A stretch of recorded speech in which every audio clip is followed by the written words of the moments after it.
Hello, I'm Andy Stevenson and welcome to another episode of A Winning Mindset, Lessons from the Paralympics, brought to you by the International Paralympic Committee and their long-standing partner Allianz. Together, our aim is for these podcasts to help you move forward in all aspects of your personal and professional lives. By hearing from Paralympic stars, you'll be introduced to stories that inspire and change the way you think. Stories of facing life's challenges with confidence, determination, and excellence, and the true power of having the right team behind you. My guest this week is somebody I think you're really going to enjoy listening to. I talked to Irish swimmer Ellen Keane, who was born with part of her left arm missing. She never saw herself as being disabled growing up, but now uses her status as a Paralympian to be a role model, especially to children with similar impairments. We get into that subject later on, but first, a canine distraction. So Ellen, I've been told that if I hear any background noise during this interview, it's going to be your new, I believe, a miniature dachshund in the background, is that right? He's currently on the floor playing with my foot, and he's teething at the moment, so he just keeps biting things. It's not great, but he's a cutie. As long as he doesn't chew through the cable, we'll be fine. Oh, yeah. You should give the dog a name check. Denny. Denny! No, he's looking at me, but he's not saying anything. And how much of your time is he taking up? Oh my God, I feel like a mom. I feel like I have a newborn baby. I have to get up in the middle of the night and let him out and give him a feed. I am wrecked. It's a good thing Tokyo's postponed because I need these 3 weeks to let him settle. Right, okay. It may be a good size to fit in your suitcase for next summer. Yeah, exactly. So for people who don't know you, Ellen, you're a Paralympic swimmer and you were born with your left arm. It just comes down to around elbow length, doesn't it, with no hand? Yeah. Do you feel a benefit in some way to have been born with that disability rather than, say, losing your hand in an accident or through illness? I do and I don't, because for one, when it comes to swimming specifically and being a competitor, I've noticed that the athletes who have lost their limbs seem to be better in the water. It's just their biomechanic makeup or something. They seem to understand the strokes better than those who were born without their limbs. But then when it comes to learning how to do things, I don't need to really adapt much because I've always had to find another way of doing things. So if I struggle to do something, I don't really get too flustered about it. It's hard when you're a kid and you're born with your disability because you don't really have a story to tell. When people ask me what happened to my arm and I just say, oh, I was just born like this, it's not as interesting to hear rather than like, oh, I was in a shark attack or I was in an accident. It's harder for people to understand that sometimes people are born this way. And I find it especially harder talking to kids about it as well, because when I was young, my mom would have always said, oh, God made you that way. And that's not really something that you can say because you don't know people's backgrounds. And at the same time, I'd be quite aware of what do I say not to kind of scar the kid or to scare the kid. So there are pros and cons, but I think I don't know where I'd be today if I was born with two hands. I think I'd be a completely different person. I probably wouldn't be as healthy as I am. I know exactly what you mean. I'm similar to you. I was actually born with no hands. I've been lucky in that, like you, I've been able to sort of get on with things that I want to do. I've read actually that you've said on occasion that you don't actually consider yourself to be disabled. What do you mean by that? I think the word disabled is a really harsh word. It's a word that I found really, really hard to associate with for so long, because when people think of disabilities, they think of things that you can't do, like it's an automatic negative thing. So it's a word that I struggle to own. I think in recent years I've decided to own it a bit more because there's people like me who need me to own it, or there's people who are worse off than me who need me to own it. But it's society that makes people disabled. So there aren't many things that I can't do because I can kind of adapt, whereas people who need access via a wheelchair or a ramp or visually impaired. Just society hasn't designed things around them. However you live, what environment you live in is really dictates how disabled you are. It's a difficult area, isn't it? I find myself thinking or saying things that actually ruffle feathers with other disabled people. I mean, you know, even my question to you there about sort of saying sometimes that you don't consider yourself to be disabled, there might be some people with disabilities out there who hear that and go, well, you know, actually no, you should be proud of having a disability rather than trying to sort of say that you don't have one. I mean, you know, I actually have a great deal of sympathy with your perspective. How would you feel about that? People sitting listening to this thinking, oh well, you know, Ellen shouldn't be sort of talking about not having a disability. She should be proudly saying she does have one. Do you know what I mean? Yeah, like I do proudly say it now, but I think I'm in such a privileged position where I don't really have to second guess things when I go out. Like, I don't need the blue badge for parking. I actually was telling this story to my friend in a wheelchair as well while I was sitting in his car in a disabled spot. And I was like, sometimes I do lose control of the door when I open it. So say, for example, if it's windy out, the wind might blow the door out of my hand. And just as I said that, the wind blew the door out of my hand. And I was like, see, it's a good thing I wasn't in a normal parking spot, because the car beside me would have been gone. I've read interviews with you where you talk about wearing baggy clothes and standing sideways onto people to try and hide your arm, but then you made a conscious decision, I think, as a teenager to stop doing that. Why did you make that decision, and how tough was it to kind of change those habits? I'm quite an outgoing person, I like to think. But when I was growing up, and it was like from maybe 12 onwards, I became really introverted, and I hated the fact that people were staring at me. It's an awful feeling to know that people aren't looking at you. They're looking at your arm. They're looking at what's different about you. And even some of them are giving you disgusted looks. And when you're a kid growing up, it's hard enough being self-conscious maybe about if you have bad skin or your hair or maybe your weight, or this is something that I could never, ever change about myself. So the only solution that I could find was to hide my arm. So that's why I wore sleeves, and that's why I always had something baggy on, or I had perfected it to a T to make it appear that I had two hands. And the main part of that was if I was quiet and if I was nearly invisible, people wouldn't look at me as much. So they wouldn't have enough time to investigate my arm or investigate the way I'm standing. In order to be that quiet, invisible girl, I almost had to disappear. And I was so unhappy, and I was so like, oh, I'm going to get emotional now. I had like just convinced myself of all of these like unworthy things, and all of these, like, I just felt like I was so unworthy of love. I was just less of a person. I was just so afraid of not being good enough, and I felt like I wasn't good enough. I felt like I had to try and blend in as much as possible, and that nobody would accept me if they knew the real me.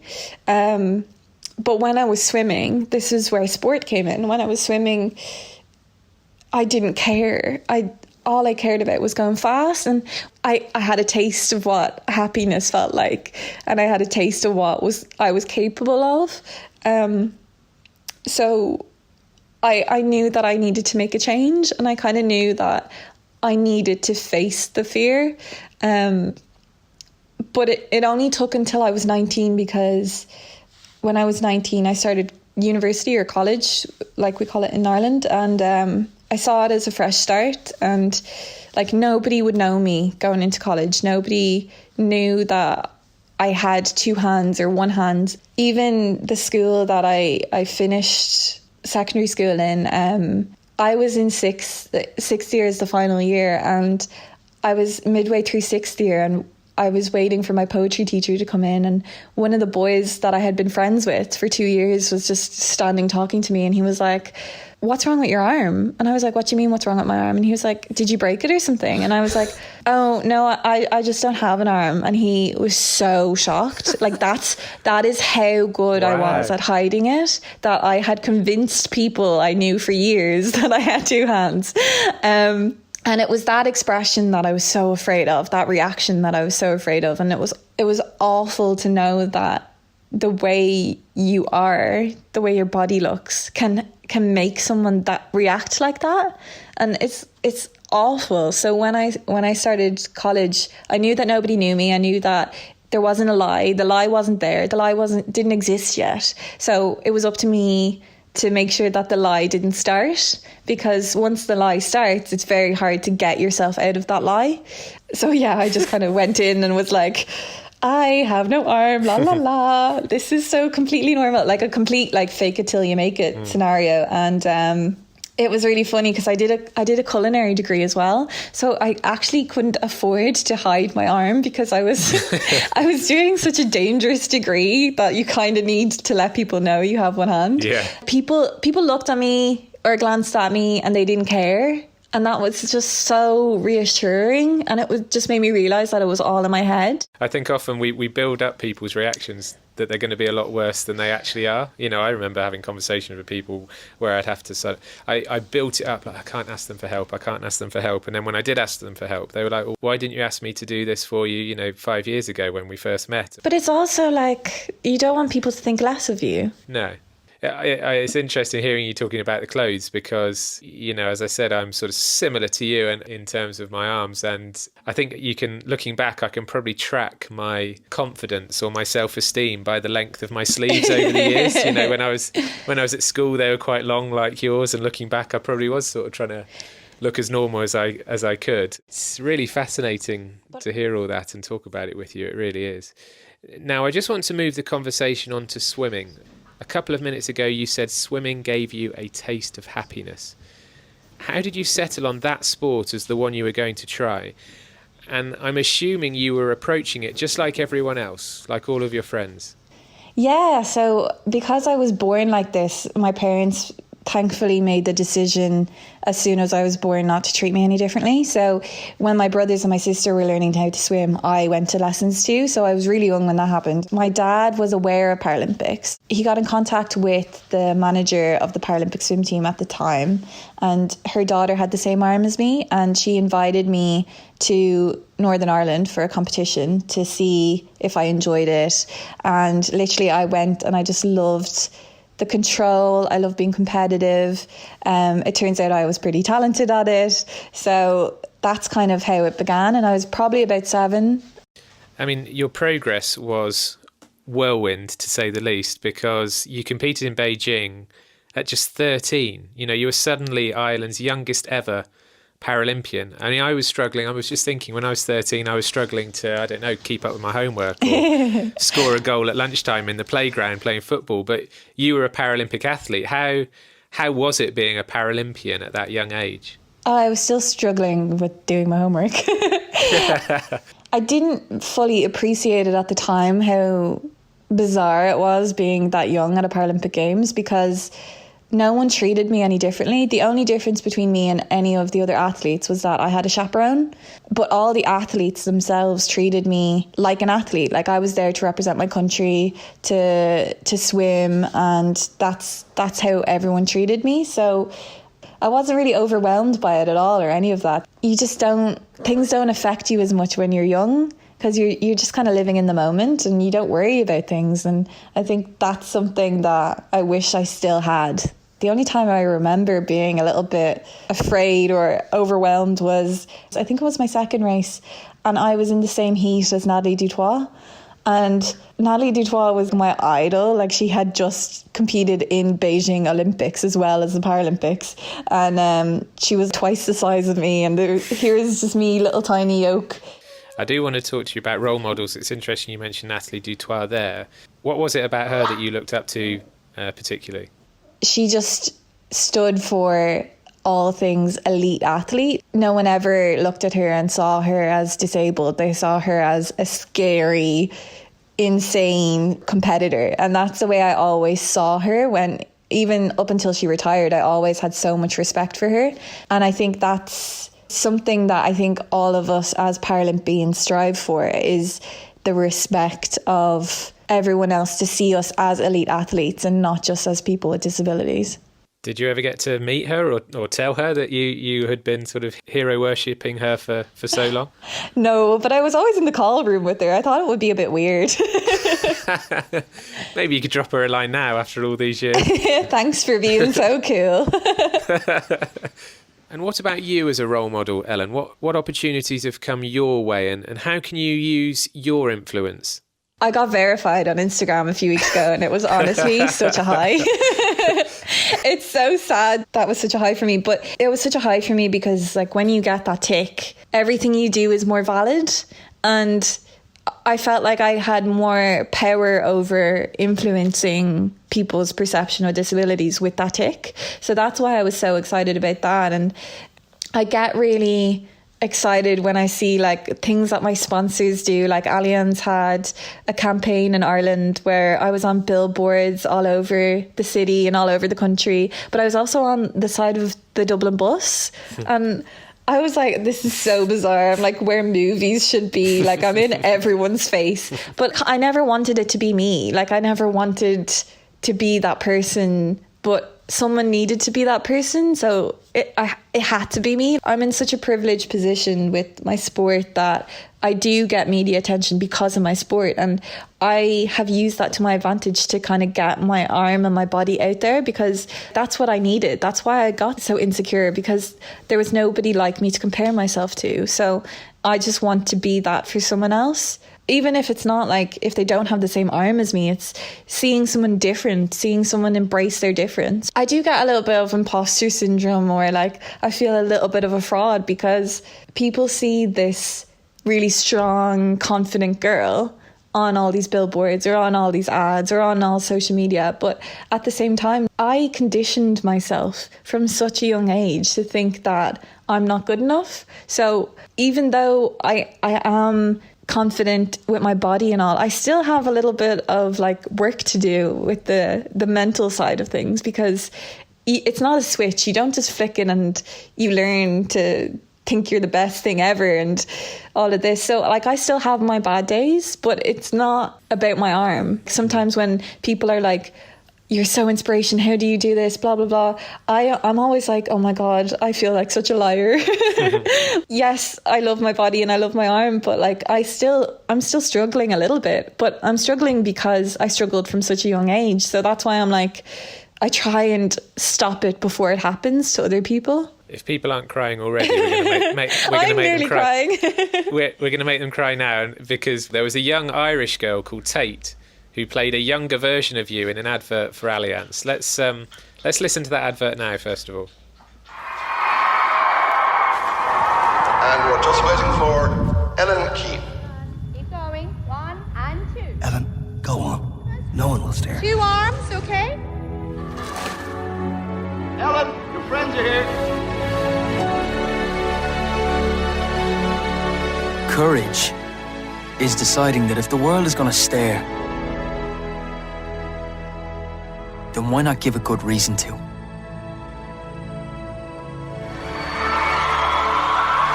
Proud to cover Ellen on all her journeys. Allianz. We cover courage. So, Ellen, you were in that advert yourself, of course, but then the girl called Tate played you as a child in a kind of flashback sequence of you going to a swimming meet. So you met Tate. Tell us about her and how you've kept in touch with Tate. So first of all, the reason why that ad kind of happened is because I'm an Allianz ambassador, and I've had such a good relationship with Allianz for so many years, and I had done my TED talk about my experience of my arm and how I decided to finally show my arm off, and the guys in Allianz wanted to do something with that and found it very powerful. So they were like, oh, we want to make an ad about it. And I was like, yeah, that sounds great. And then they're just talking about how they'd have like a flashback and they'd have a mini me and all of this. And like, as soon as they said mini me, I was like, you're going to get someone with one arm, aren't you? And they were like, oh my God, we didn't even think of that. And I was like, well, that's the one thing I want, is I want someone with the same arm as me, because otherwise, what's the point? I met her for the first time when we were doing a fitting a few days before the ad was shot, and she's from the UK, so she's not even Irish, so they flew her over, and I was talking to her mom. Like, she was quiet. Her mom was like, oh, Tate has never met someone like her before, and she's being bullied both physically and mentally and emotionally. And when she said that, it hurt so much, because I was so lucky. I was never bullied as a kid. No one ever like picked on me because of my arm. They probably picked on me because I was a weird child rather than because of my arm. Why was that, do you think? Why do you think you avoided being bullied for your arm? I think it's just where I grew up. I think I was just in a really, really lovely primary school. That can play such a big role in a kid's experience. As I said, she was bullied, and I couldn't believe it, because especially physically bullied over her arm was just an awful thing to hear. And I had never been shown how to tie my laces. It's something, I was quite stubborn. I didn't want any help ever. So it was something that I taught myself. I taught myself how to tie my hair up and all of these things. And I showed her how to tie her laces. She never knew how to tie her laces before. And I think Tate was either 12 or 13 when I met her. And that was hard to hear, that like a 12 or 13-year-old couldn't tie her laces. And part of the filming for the ad as well, I tied my hair up, and the cameraman was like, Tate doesn't know how to tie her hair up, we're going to record this now so we can show her. And it was just little things like that was just so lovely to be able to do. And I don't like taking credit for it. I think it's the fact that a company like Allianz and like all of my other sponsors, they decide to embrace the difference, and they decided to show the world the difference and involve people with disabilities. And when you do that, you make such a difference to the community as a whole. Yeah, and that's something, isn't it, that the International Paralympic Committee are trying to do more and more. It's not just a sports organisation. It's not just about organising these huge sports events. It's about changing perceptions of disabled people generally, isn't it? But before we move on from Tate, we actually do have a little surprise for you. So listen to this. Oh God. Hi Ellen, it's Tate, aka Mini You. I just wanted to say that it was really nice meeting you and filming with you in Dublin. You're such an inspiration and a role model to so many people. You told me to never give up. I'm working hard with my football, and hopefully I'll play for my country as well someday. There you go. We've all gone now. We're all in bits now. Aww. Mini You, I like that. Hi, it's Tate. Mini You, aka Mini You. Oh, that's so lovely. We'll all have to look out for her on the football field, I think, in the future. Yeah, definitely. She'll be playing for England. I read a story recently, and I think it's on your social media, about you meeting a 9-year-old girl called Gemma in Australia. She's a little girl with an arm just like yours. She looks up to you. Tell us about meeting Gemma. That was one of the strangest kind of coincidences ever. So her dad had been following me for a while on Instagram, and I went on holidays after World Championships last year to see my friends in Australia. I was staying in Sydney, and he lived in Sydney, and he messaged me and was like, hi, I see you're in Sydney. Is there any chance that we could arrange a meetup? So we met on Bondi Beach, me and her dad, and then he was like, oh, she's in the water. She doesn't know that you're here. She just lost it. She couldn't speak. She didn't know what to do. And it was such a nice feeling. It was strange as well, because she was actually doing a project in school on me at the time, and she'd been doing it for a few weeks, and I was the first girl with the same arm as her that she'd ever met. And she was saying that she loves my Instagram when I'm kind of having a bit of fun with my arm. So there's a picture of me in Dubai, and there's a big statue of a hand, and I'm posing with it, pretending that it's my hand. And she was like, I love how you're able to do all that. And I was like, yeah, that's the thing about us. Like, we can just have fun with it. Whereas other people can't. And then during lockdown as well, her dad messaged me and said that she was started to hide her arm a bit. So during lockdown, I actually FaceTimed her and we had a chat, and I told her how important it was not to hide her arm, because that's what I did. I did it from such a young age, and it was so hard. Once I kind of got into that routine of hiding my arm, it was very, very hard to break out of it. And it kind of broke my heart a little bit to know that she was doing it. Being able to talk her through my experience and why it's important to embrace what makes her different. I was like, it's your little magic thing that no one else has. Being different seems to be in fashion these days, so roll with it. Use it to your advantage. I mean, it's just an incredible story. It's you've got me there. I'm sort of lumping my throat here, but I mean, it's so good of you to stay in touch. How does it make you feel to think that Gemma, and let's face it, lots of other people around the world will be feeling that way towards you? I try not to overthink it too much. I try and just see us as equals, because that is what we are. And the only reason why people know who I am, or people seem to look up to me as a role model, is because I've decided to speak out about it, and I've decided to kind of shove my arm in people's faces and make it impossible not to look at. So when it comes to kids reaching out or just wanting to talk, I'll always want to talk to them, and I'll always want to listen. But obviously sport is hard, and you have your good days and your bad days. And it always seems to be when I'm having one of my bad days that I'll have a message in my inbox, and it will be from like a little kid or a mom or something like that. And it will be just like a nice little reminder of this is why you're doing it. I know you're breaking through into kind of media work now as well, and presenting yourself, and speaking to you and hearing you now, I can absolutely see you as a TV presenter. Why is that kind of world important to you, and what's the significance, do you think, of having more disabled people on television? It's just so important for representation, because disability can happen to anyone at any point in their life. It's the one thing that everyone in the world can be affected by, and it's the one thing that we don't see and we shy away from, and it's the one thing we look down on. And even when it comes to like other having more women in the workplace or different races or things like that, it's never let's make things accessible. And the more you see of something, the less of a big deal it is and the less scary it is. So it's heartbreaking to know like that when a baby is born without an arm, parents are terrified, and they're afraid that the kid is going to have a bad life, and they're afraid that the kid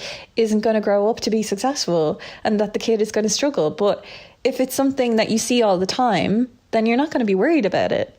Like it shouldn't be something to be worried about. It's just something you adapt to and you live with, and it's something you embrace. Well, you'll achieve what you want to achieve, I'm sure, Ellen. I have no doubt about that, including adding to your bronze medal from Rio. But how are you embracing life in your preparations for Tokyo? I realise it's more about enjoying the everyday, and when you enjoy the everyday and you give your all every session, then when it comes to the games, that's when you're gonna be so chill, you're going to enjoy it, you're going to perform well, because you've embraced every single day on the journey. So that's what I'm doing at the moment. I can't wait. I think especially what's happened in the world the past year, it's going to be a games where everyone is just going to be celebrating what the human body can do, whether it's the Olympics or the Paralympics. It's just going to be such a celebration of life. Absolutely. Well, I look forward to hopefully trying to meet you in Tokyo, if not before. It sounds like Denny probably wants a walk now, so I think I should probably let you get on with your day. But it's been an absolute pleasure speaking to you, Ellen, and best of luck with everything that you've got going on. It's you're a busy girl. Thank you so much, Andy. Well, I hope you enjoyed that as much as I did. Ellen Keane, just so natural, so eloquent and down to earth. And her tales of helping Gemma and Tate, two girls with similar arm impairments as her, were really wonderful. A true role model, even if she modestly considers herself just a normal person. Please do subscribe to this podcast. Give us a rating and a review as well if you're happy to. It's brought to you by the International Paralympic Committee and long-standing partner Allianz. Next week's episode is all about happiness and strength. mental strength, but also physical strength, as I talk to Egyptian powerlifter Sharif Osman. Speak then.